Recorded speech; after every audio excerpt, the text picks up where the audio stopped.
حاضرین محترم، اور ایک بات اہل راجپور کے لیے میں یہ کہنے کا حق رکھتا ہوں کہ یقین جانیے میں نے اس بار ربیع الاول شریف میں 11، 12، 13 تاریخ کو حضرت سافر پاک کا عرس ہوتا چلیے شریف میں نے مکمل وعدہ کر لیا تھا، ٹکٹ بنانے والا تھا کہ مجھے اس بار اس موقع پر وہاں عرس میں رہنا ہے۔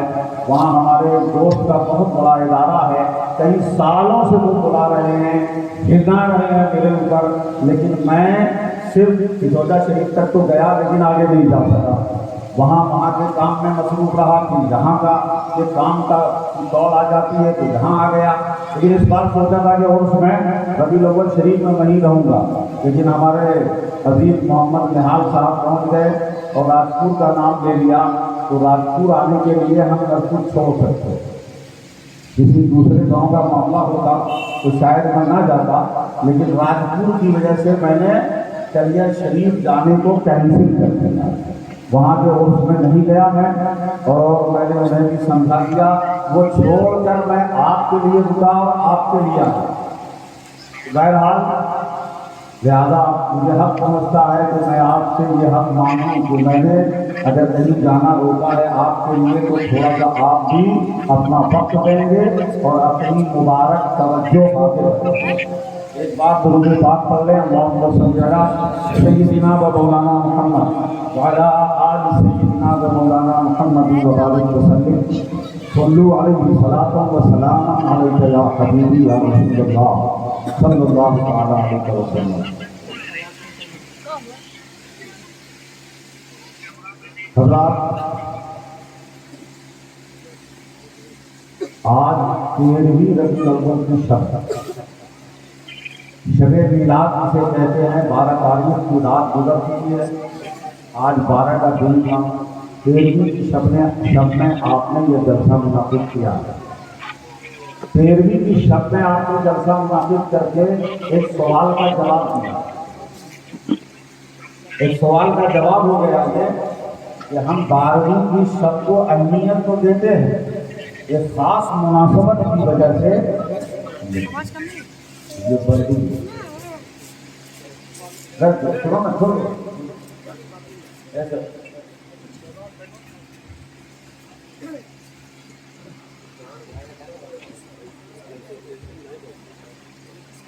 میں توجہ چاہوں گا، آپ نے ایک جواب دے دیا ہے، تو جواب کیا ہے جانتے ہیں؟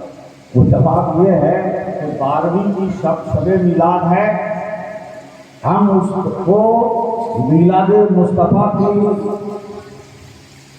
آنے والی رات مثل مانتے ہیں کہ جس 12 ربیع الاول شریف کی شب میں رسول پاک پیدا ہوئے، وہ رات ہر سال پلٹ کر آتی ہے، وہ اس رات کی مثال ہے، اس کو اہمیت تو دیتے ہیں، لیکن اپنے نبی کے ذکر کے لیے، یاد بنانے کے لیے ہم اس رات کو ہی لازم نہیں سمجھتے، بلکہ ہم ہر رات ذکر بنا سکتے ہیں، جس رات چاہے بنائیں، ہر رات بنانا ہے۔ یہ ایک واضح ثبوت ہے، اور الحمدللہ سال بھر رسول پاک کا ذکر کرتے رہیں، میلاد کی محفل مناتے رہیں، سالوں بھر مناتے ہیں۔ یہ تو ماہ ربیع الاول شریف کو ایک خاص نسبت ہے، اس نسبت سے ہم اس میں ذرا زیادہ اظہار کرتے ہیں کہ آقا اسی مہینے میں پیدا ہوئے، اس مہینے کی 12 تاریخ کو پیدا ہوئے۔ آپ جانتے ہیں کہ اللہ تبارک و تعالیٰ نے جیسے قرآن پاک کو نازل فرمایا ہے رمضان کے مہینے میں، قرآن کی آیت ہے نا، شہر رمضان الذی انزل فیہ القرآن، یہ رمضان کا مہینہ ہے جس میں قرآن نازل کیا گیا، یہ مہینہ ہے، اور رات کون سی ہے رمضان کی؟ انا انزلناہ فی لیلۃ القدر، ہم نے نازل کیا ہے اس قرآن کو لیلۃ القدر، قدر والی رات ہے، اسے شب قدر کہتے ہیں، عزت والی رات میں ہم نے نازل کیا ہے۔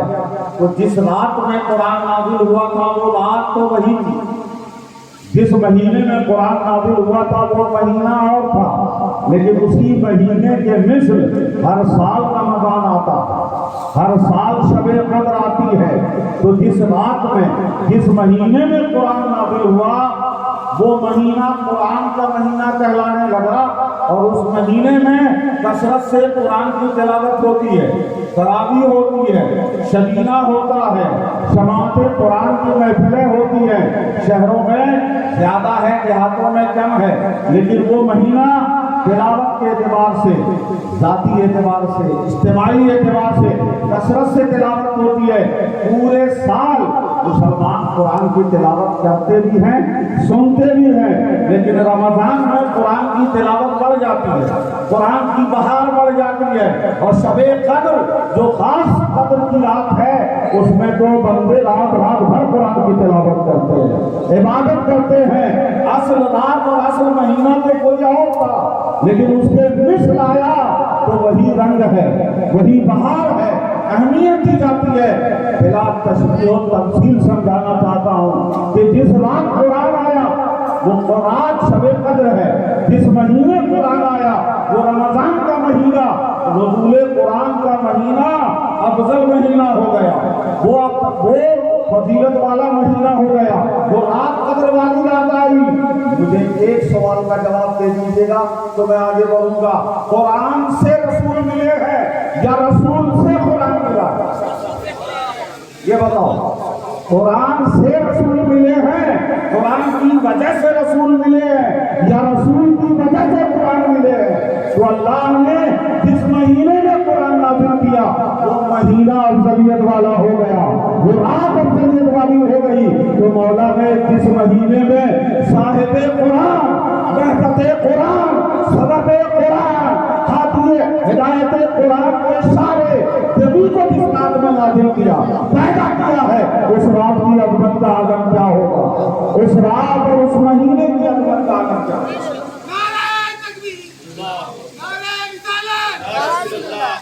میرے پیارے، آپ کہیں گے یہ خطیبانہ خود بندی ہے، یہ خطابت ہے، قرآن میں حدیث میں تو ایسا نہیں آیا، ہمیں یہ تو نہیں دکھا ہے۔ جو سیدھے انداز سے دیکھنے والے ہیں وہ دیکھتے ہیں کہ یہ خطابت ہے، حالانکہ جو بات میں کہہ رہا ہوں کہ میں نے نہیں، بہت سے علماء نے کی ہے کہ سنو، اللہ تبارک و تعالیٰ نے، توجہ دیں گے تو بات سمجھ میں آئے گی۔ ہم جانتے ہیں، ایک بات آرام سے سن لیجیے کہ ایمان کی کچھ بنیاد ہے، توجہ ہے، ایمان کی کچھ بنیاد ہے۔ آمنت باللہ و ملائکتہ و کتبہ و رسلہ والیوم الآخر والقدر خیرہ و شرہ من اللہ تعالی والبعث بعد الموت۔ مفصل ہے، بھائی اللہ پر ایمان، کتابوں پر ایمان، فرشتوں پر ایمان، رسولوں پر ایمان، آخرت کے دن پر ایمان، تقدیر اللہ کی جانب سے ہے، اس بات پر ایمان، مرنے کے بعد اٹھنے پر ایمان، یہ ایمان ایک کی بنیاد ہے۔ اب اس کو جو ایمان لے آتا ہے وہ مومن ہوتا ہے۔ اس کے بعد فرائض ہے، نماز ہے، روزہ ہے، حج ہے، زکوٰۃ ہے، یہ فرائض ہے۔ جو ان فرائض کو مانتا ہے وہ مومن و مسلمان ہے۔ اللہ نے کچھ چیزیں حرام کی ہیں، ان میں اعمال بھی ہیں، افعال بھی ہیں، احساسات بھی ہیں۔ توجہ چاہوں گا، اعمال بھی ہیں، افعال بھی ہیں، احساسات بھی ہیں۔ کسی پہ ظلم کرنا حرام ہے، کسی کا غصب کرنا حرام ہے، شراب پینا حرام ہے، سود کھانا حرام ہے، یہاں تک تو لوگ جانتے ہیں، لیکن یہ بھی سن لیجیے آگے، جس کو لوگ نہیں جانتے ہیں، کسی سے کینہ رکھنا بھی حرام ہے، حسد کرنا بھی حرام ہے، بغض رکھنا بھی حرام ہے، غیبت کرنا بھی حرام ہے۔ تو حرام، یہ ساری حرام چیزوں کو حرام مانتا ہے تو بھی تو یہ مسلمان ہے، مومن ہے نا۔ اب یہ اتنا کر لیتے ہیں، اللہ کے جن چیزوں پہ ایمان لانا ہے ایمان لے آئے، جو فرائض ہیں اسے مانا اور عمل کر رہے ہیں، فرائض کو مومن ہے۔ جو حرام ہے اس سے بچتے رہے، حرام ماننا پہلے ضروری ہے، حرام کرنا اور ہے، حرام ماننا اور ہے۔ بہت سارے لوگ ایسے ہیں میرے پیارے، میری بات کو توجہ دیجیے گا، بہت سارے ایسے ہیں جو شراب پی کر کامیاب ہو جائیں، اور بہت سے ایسے ہیں جو بغیر پیے جہنم میں چلے جائیں۔ بات کیا ہے جانتے ہو؟ شراب پی رہا ہے، شرابی ہے، لیکن احساس ہے کہ میں غلط کر رہا ہوں، حرام نجس پی رہا ہوں، یہ حرام مجھ سے ہو رہا ہے، گناہ ہو رہا ہے۔ اور اگر کوئی بندہ کچھ نہ کرے لیکن کسی حرام کو حرام نہ مانے،